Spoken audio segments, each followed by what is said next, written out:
So as we jump into this episode 2, you're in for a real treat. Kerry Muhlestein is one of our world's experts on the Book of Abraham, and you've studied this for many years, from decades. Every angle, and there's nothing that you've heard or read on the internet that's caused people concern that Kerry would say, "Oh, I didn't know about that. I was not aware of that question or that concern."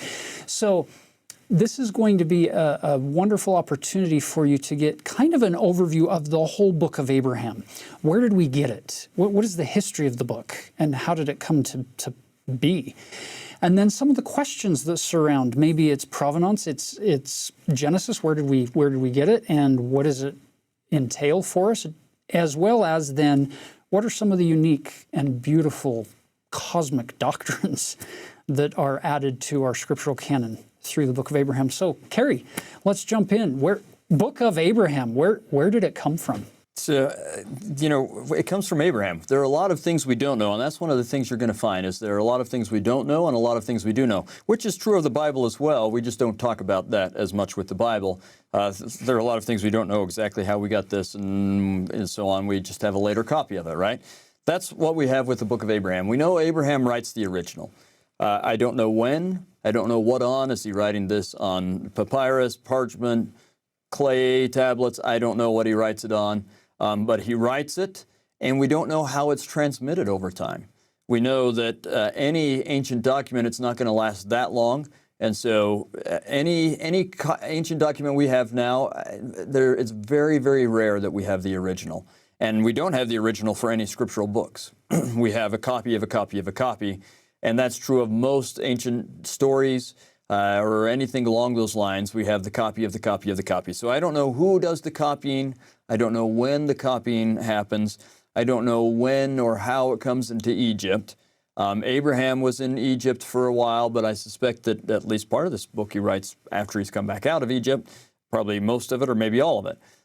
He has descendants that go to Egypt, right? His great-grandson Joseph goes, and then the whole family goes down there. They're there for a long time. Is that when the writings come and they stay there? I don't know. We get the kingdom of Israel and Judah being established, and they have people going back and forth to Egypt.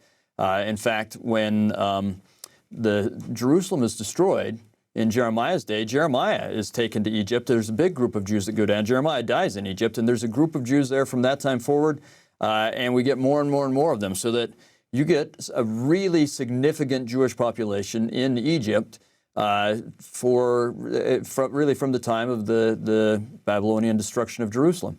And it just gets larger and larger. And there are all sorts of parts of Egypt. You get 2 temples being built in Egypt, Jewish temples, right? Temples to Jehovah. So somewhere along there, you've got someone who brings writings of Abraham in there. And I don't know when or how. Which, by the way, is very helpful to understand, because some of the attacks against the Book of Abraham say, well, Abraham could never have written these papyri because they don't date far enough back to hit Abraham's time. Yeah, which is silly. I mean, so just to give you an example, that we can date the papyri that Joseph Smith ended up with to about 200 BC. All right, Abraham lives about 2000 BC, so that's a bit of a gap, right? But just as an example, the earliest copy of the book of Isaiah we have is also from 200 BC. Isaiah lived about 700 BC. 700, 750 is that range there for him. So, I mean, they're both removed, right? That's just standard. That's how it works. And when no one says, well, this isn't Isaiah's writings because this date's too late, it's a copy of a copy of a copy. So that's how it is. He says written by his own hand. The text was written by his own hand. And if you're a scribe, that's what you write down. And you copy that again and again. Not the manuscript that you're creating is written by his own hand, but the original text is written by Abraham's hand. That's very helpful. So how did Joseph Smith come into possession of papyri? Great question. And to some degree, the question is, how does the story get on the particular papyri Joseph Smith ends up with, right? So I said we can date this to about 200 BC. That's because we know that the papyrus fragment that has the original that facsimile one is a facsimile of, right? So that original drawing, the person whose papyrus that was, he had his name on there, his father's name, his priestly titles. It's someone that we know well enough we can actually go trace his genealogy back a few generations and down several generations. We know who he is, we know where he is, we know what he does. And so he's a priest in Thebes. Interestingly enough, a priest in Thebes who is interested in rituals that have to do with slaying people who disrupt the religious order of things, interested in rituals that protect people, that protect people, interested in creation accounts and astronomy, all of which is in the book of Abraham, all right? there. So, and we know he has a role in all of those things. So it would make sense he's interested in the book of Abraham. We also know that priests in Thebes at the same time period where he was a priest in Thebes are collecting stories about Greek gods, Mesopotamian gods, Jewish God, and Jewish characters. We know they collected stories about Abraham and Moses. So it would be no surprise that he might be interested in a text that's a story about Abraham that touches on all these things. So he has these papyri. They're buried with him around 200 BC. And that's the end of the story for a long time. And the story picks back up when Napoleon invades Egypt. And as Napoleon invades Egypt, the Egypt has really been closed to the Western world for a very long time. It's part of the Ottoman Empire. The British helped the ally with the Ottomans to go kick the French out of Egypt because the British and the French are fighting each other anywhere they can find the chance. So they kick them out, but suddenly Egypt is open to Westerners. And you get a whole bunch of people who are working for, say, the British government and the French government in particular, but other governments as well, European countries, that are going into Egypt and getting antiquities and just bringing them out. So some of the guys that are doing this is when we get the big collection in the British Museum, in the Louvre, in the Turin Museum, and the Berlin Museum. And some of the characters that are involved in getting the collection that's in the Louvre and the Turin Museum, also, one of them is named Antonio Lebelo. And he also has a time period where he's selling things just as an individual rather than to these governments and so on. And so he has a collection of mummies and papyri that he's shipping home to be sold. He dies, but they end up being shipped to America, and someone buys them in America, and they take them around, and they're showing them in town to town, charging people 25 cents to come see them. And after a while of doing that, they seem to have made the money they're going to make. They're kind of trying to unload these things, and so they start selling off the mummies. And eventually it gets down to 4 mummies and a couple of large scrolls and fragments of papyrus. And this makes its way to Kirtland, where Joseph Smith sees them, feels very impressed that they should acquire the papyri. They won't sell the mummies separate from the papyri, so he raises the funds. This is 1835. July of 1835 in Kirtland, he raises the funds, and they purchase the papyri and the mummies. So that's how we end up with them. Little did he know what he was buying at that point, right? Yeah. I mean, he may have had some inklings or something, but because what we're told is that the very first day, he comes and he meets Michael Chandler's the person that brings them to Kirtland to sell them, and he meets Michael Chandler, and he's given permission to take them home, and he looks at them, and he comes back the next day, and he's got quite a bit of translation done already. Oliver Cowdery reads from the translation. And so he may have had an inkling. I don't know what part he's reading from. I don't know if he's translated the Book of Abraham part or the book. We just don't know. Which we know scroll? Somewhere in there he says he learns that the writings of Abraham and of Joseph are on the papyri. I don't know if that's the first day or 2 days later. I just don't know. We don't have enough information to tell. And again, that's one of the things I would stress, that there are a lot of elements of the story that we don't know, and that's worth keeping track of. Which is important because sometimes you read antagonistic things about the Book of Abraham, and often they're straw man arguments that are being made where they'll make a claim, the premise of which is not true, and then they'll draw the conclusions of, see, it's all It's like you can't make many of the claims that are being made. Yeah, no, you're right. They're almost all based on false assumptions. Yeah. Right? So, and some of that becomes apparent as we go through kind of the story, right? So Joseph translates quite a bit, and maybe all, and maybe even more than what we have in Kirtland. We're not sure whether it's part, all, or more. And he does that just through the end of 1835. Then nothing happens on them for a long time. Eventually, there's some fun stories involved in here, but they eventually make their way to Nauvoo, as Joseph does. And in 1842, he's ready to publish them because he becomes the editor of the Times and Seasons, and he uses that opportunity to publish the Book of Abraham. He may do a little bit more translating then, or it may be kind of translating as a form of revising. I suspect, I don't know, we really can't tell, but I suspect he translated everything we have and probably more in 1835, but maybe not. And that what's happening in 1842 is some revising an insertion of Hebrew that he's learned in the meantime and so on. In the end, we can't tell. But he publishes it in 1842. And he always says he wants to publish more, but he never gets around to it. And if it feels to you like Abraham chapter 5 ends in the middle, that's because it does. Right? He's not done. It's not the end of the book. There's more. That's just how far he got published at that point. When Joseph dies, his mother continues to show the mummies and papyri for a fee. She's been doing that since Quincy. While Joseph was in Liberty Jail, she was doing that. And that's how she supported herself for all these years. And she continues to do that. When she passes away, Emma sells them to a man named Abel Combs, who sells the mummies and the two rolls. There's a large roll and a shorter roll, but they're both fairly large. Sells those to the St. Louis Museum, who shows them for a while. Then they sell them to a museum in Chicago, and they show them for a while. And then the Great Chicago Fire happens, and they burn. Yeah, the mummies and papyri burn. Well, we only know of 2 mummies there. We don't know what happened to the other 2 mummies. So, I mean, if you find them, I'd be interested in knowing. But anyway, and for a long time, we thought that was all of them. It was all of the papyri, everything that they had. But it turns out that wasn't the case. It turns out that Abel Combs, the man who bought them from Emma Smith, he'd given some mounted fragments. So there were some fragments that had been cut off, presumably because they were on the outside of these scrolls. We don't know for sure, but often you cut, that's the part that gets worn the most, the outermost winding. And so it may be that they're cut from the scrolls, but one way or the other, they're fairly damaged, and so they've been cut off, they've been glued to paper and mounted under glass. And he seems to have given those fragments to his housekeeper, I presume as payment. I don't know. She never gets anything out of them. Her daughter inherits them. Her daughter tries to sell them to the Metropolitan Museum in New York. Initially, they're not interested, but later on they are interested, like 20 years later.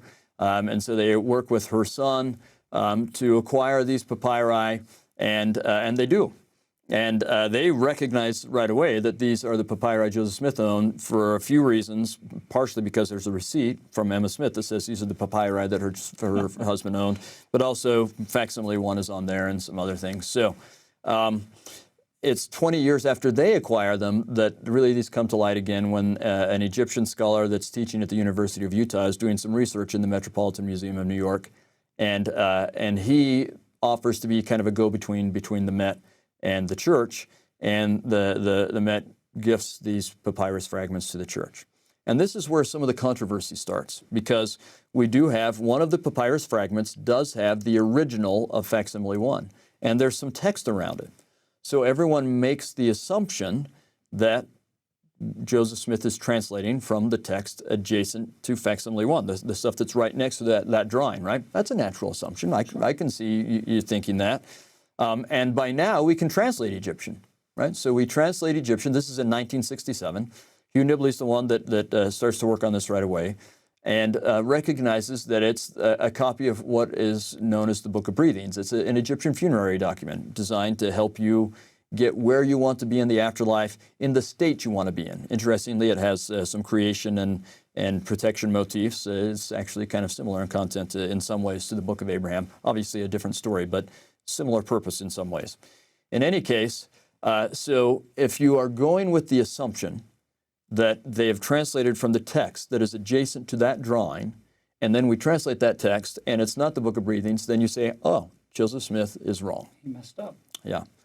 But the problem is that most people didn't recognize that was an assumption. And that's what you'll still hear today. People will say, this is what he translated from, and that's not what it says. And we have to, if we're going to be honest, intellectually honest researchers, we have to say that's an assumption and test the assumption. And we won't get into all the different ways you can test it, but I've tried to test this, and so have others, a number of different ways. And some of the ways you test it tell you it may or may not be a good assumption. Some of the ways say it's probably not a good assumption. And one of the ways, looking at the eyewitnesses, it's almost certainly wrong. I mean, like you have to twist what the eyewitnesses are saying and not take them at their word to think that Joseph is translating from that, because they talk about him translating from the large roll. Even after these fragments are mounted under glass, they talk about him translating from the large roll.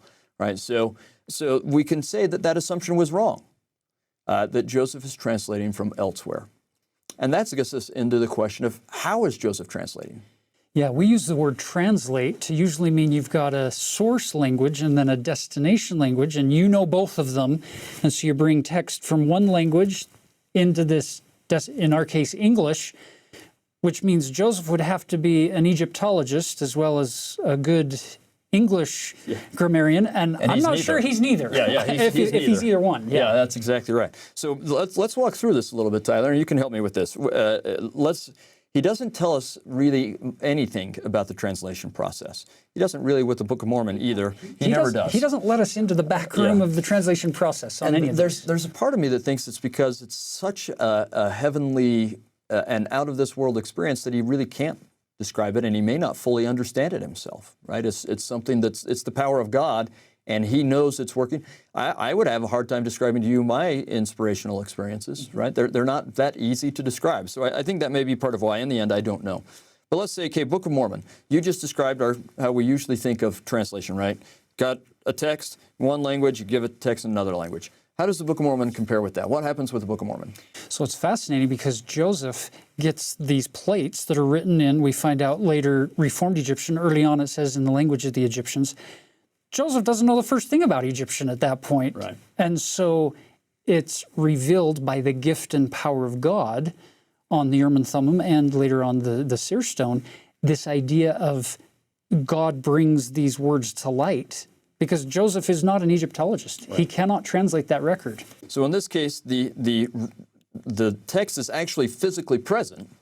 Joseph doesn't know how to read it. God gives him a translation, and often he's not even looking at the actual text, right? It's just happening through a different process, a revelatory process, right? Yeah. So that's one of his translation projects. The next one is what we call what Joseph called the new translation of the Bible. We call it the Joseph Smith translation. How does that process stack up with what we, our kind of standard idea? Yeah, that's beautiful because he has a King James version of the Bible in English, so it's not really a translation because it's already in English. Not the way we use the word. Not the way we traditionally use that word.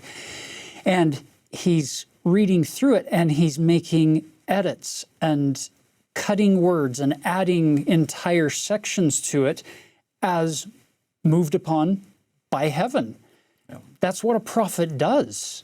He makes the Word of God more accessible, more understandable, revealing things past, present, future, things which were hidden. Yeah, and the Book of Moses, right? All of this text, all of this is stuff that he's giving us that's not in his original text, right? He's looking at a King James Bible, and these would be just blank pages if they were pages in the King James Bible, right? Just completely blank. All of this is stuff that's not in the original text, that he is giving us as pure revelation from God, right? Right. And that's one of his translation projects. There is another one we don't talk about very often, and that's in section 7. Oh, yeah. Right, so section 7, he sees a parchment that John wrote. I don't know if he even sees what's written on there. If he does, and it could have been written in, say, Aramaic, it might have been written in Greek, we don't know, but Joseph doesn't know either one of those languages. I was going to say, either way, you're stuck if you're Joseph because you don't know either one. Yeah, and you don't ever actually physically have the text, and I'm not sure, it seems like he just sees the parchment. I don't know that he actually sees the writing on the parchment, but still he gives us a translation of part of it, right? Yeah. So with the Book of Abraham, is it one of those processes or something completely different? And the answer is we don't know. It could be that he's got this written on the papyrus, and he certainly talks that way. He talks about it being written on the papyrus in a language he doesn't know, and then through inspiration, and perhaps using the seer stone, which they call the Urim and Thummim. In the 1842 Nauvoo period, they talk about him using it in connection with the Book of Abraham. We don't really have people talking about it in the Kirtland period. Maybe he did, maybe he didn't. I don't know. But through a revelatory process, and that's the descriptions we get from those who are working with him. Direct inspiration from heaven is a phrase that we get. All right.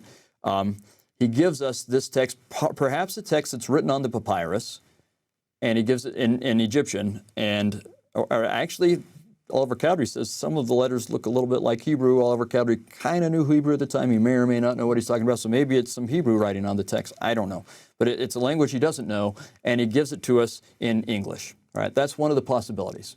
If so, then what that tells us, and this is called the missing papyrus theory, that the papyrus that it was written on, which would presumably, based on the eyewitness accounts, be this long roll, was burned, right? So it's missing. We don't have it any longer. Is that the source of the Book of Abraham? There's a pretty good chance. Joseph seems to talk in a way that makes me think that there's a good chance that's it. But it's also possible it's like the book of Moses, right, where he's got this papyrus text, and as he's looking at it, he receives inspiration about a real text that exists, that is a historical record of Abraham that isn't even on the papyri. That maybe has nothing to do with that. Yeah, and it may be that this just serves to focus his mind and open it to inspiration, kind of like the Urim and Thummim does, right? Often people call this the catalyst theory, that the papyri serve as a catalyst to his receiving revelation, right? It's possible. If so, Joseph talks about the writings being on the papyri, so if that's the case, then Joseph has just himself made an assumption about this. That is, he's mistaken, right? He's not making an assumption about what it says. He's getting that through revelation, but he could make an assumption about where he's getting it from, and God doesn't feel like he needs to correct him. And it could be some of both, right? There's some language that indicates revelatory. It says they're looking on this alphabet and grammar that they're working on, and the principles of astronomy is understood by the ancients unfolded to them, right? That sounds revelatory. So you use the phrase alphabet and grammar. Right. Probably a new phrase to most of you who haven't heard this. It's that idea that after Joseph had completed the Book of Mormon translation, he knows from the English translation we get that it's Egyptian. It's Reformed Egyptian. He becomes fascinated with all things Egyptian, and he's trying his best to learn Egyptian. But would you say he ever becomes an Egyptologist? No. It's clear he doesn't. And what we have are some documents. So this is another thing people will wonder, members of the church, believers and non-believers. We get several documents, a set of 3 that are written by Oliver W.W. Phelps and Joseph Smith that are called the Egyptian alphabet. And it's interesting because when he talks about the principles of astronomy being unfolded, he says he was with Oliver W.W. Phelps and he himself, and they were laboring on this alphabet and the principles of astronomy unfolded. So that's probably what he's talking about, probably those 3 documents. I mean, it could be something else, but the puzzle pieces fit together well, right? Yeah. In any case, so he has that, and then we get seemingly created after that, and this seems to be mostly by W.W. Phelps, who is absolutely nuts about language in every way you can mean nuts. Like, he's so excited about all forms of languages, and he has the craziest, weirdest ideas about them. I mean, he thinks he can translate the Adamic language based on like 3 words that we know of it, right? So, I mean, he's crazy about it. He has crazy ideas, but he seems to, he creates, and Joseph may have been involved in this. We know he's aware of it and looks at it from time to time, but we don't know how involved. Maybe he's heavily involved, maybe he's not involved at all. It seems like it's mostly a W.W. Phelps project. But anyway, he creates this larger thing that's called the Grammar and Alphabet of the Egyptian Language. And many people have supposed that Joseph uses that to translate the Book of Abraham. The problem is that it makes no sense at all. It's certainly not from an Egyptian point of view. Now, it may make some sense from thinking about, the ontology of things and so on, some more abstract concepts. But from a tool of translation, it doesn't make sense for that. But again, if you look at a couple of kinds of documents, if you look at what the eyewitnesses said, they tell us Joseph Smith translated the first night before he's had any chance for creating an alphabet, right? He's translating immediately. No one ever says a word about him using those to translate. They talk about direct inspiration from heaven. So again, we're going to have to twist the eyewitnesses' words and wrest them away from what they're saying to make them say something else if we're going to say that.